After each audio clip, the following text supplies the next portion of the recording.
Good morning students. आज हम second lesson एक दल के प्रभुत्व का दौर के बारे में पढ़ेंगे।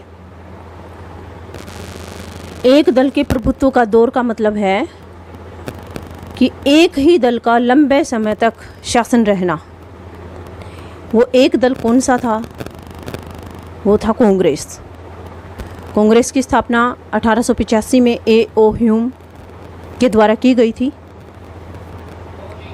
परंतु उस समय भारत अंग्रेज़ों का गुलाम था। 1947 में जब हम स्वतंत्र हुए तो शासन का जो कार्य था वो कांग्रेस पार्टी के द्वारा ही किया गया। हमारे प्रथम प्रधानमंत्री पंडित जवाहरलाल नेहरू जी थे। तो ये जो सरकार बनी ये कांग्रेस पार्टी की थी। कांग्रेस पार्टी में सभी वो महान नेता थे जिन्होंने देश को स्वतंत्र कराने में अपना महत्वपूर्ण योगदान दिया था। इसलिए हमेशा 1977 तक लगातार कांग्रेस की सरकार बनती रही। इसका सबसे महत्वपूर्ण कारण था कि इसमें वो सभी नेता थे जिन्होंने देश को स्वतंत्र कराने में अपना महत्वपूर्ण योगदान दिया था और भारत की जनता उनके ऊपर बहुत ही गहरा विश्वास करती थी। तो अब इसका क्वेश्चन बनता है कि भारत में एक दल की प्रधानता के क्या कारण थे।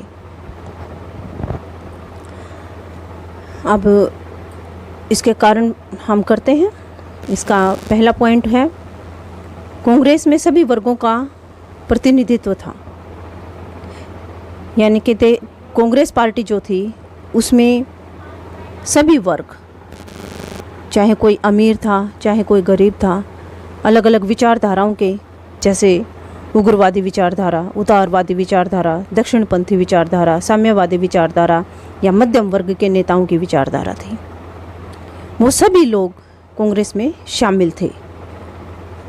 इसलिए कांग्रेस को हमेशा लोग जो है वोट डालते थे, उसके ऊपर पूर्ण विश्वास करते थे। इसलिए कांग्रेस बार बार शासन में आती रही। दूसरा पॉइंट है इसका, विरोधी दल कांग्रेस में ही शामिल थे। बाद में जो विरोधी दल बने, जैसे जनता पार्टी, समाजवादी पार्टी, संयुक्त समाजवादी पार्टी, जनसंघ आदि, ये जो दल थे इनके नेता पहले कांग्रेस में ही शामिल थे। जब इनके आपस में विचार मेल नहीं खाए तो इन्होंने अपनी अलग से पार्टियां बना ली। तीसरा पॉइंट था 1967 के पश्चात भी केंद्र में कांग्रेस की प्रधानता रही। 1967 के चुनावों के पश्चात राज्यों में कांग्रेस की प्रधानता समाप्त हो गई थी। जो स्टेट की गवर्नमेंट थी उनमें धीरे धीरे कांग्रेस की प्रधानता जो थी वो समाप्त हो गई थी, परंतु केंद्र में अभी भी कांग्रेस की शक्तिशाली सरकार थी। और केंद्र की सरकार जो है वो राज्यों की सरकारों के ऊपर भी अपनी प्रभावशाली भूमिका रखती थी। अगला पॉइंट है राजनीतिक दलों के कार्यक्रमों में समानता। राजनीतिक दल, क्योंकि विरोधी दल थे वो भी कांग्रेस में से ही निकले थे, इसलिए जो भी नीतियाँ थी, चाहे वो कांग्रेस की थी चाहे वो विरोधी दलों की थी, उनकी नीतियाँ, उनके कानून, उनके विचारधाराएं तकरीबन मेल खाती थी।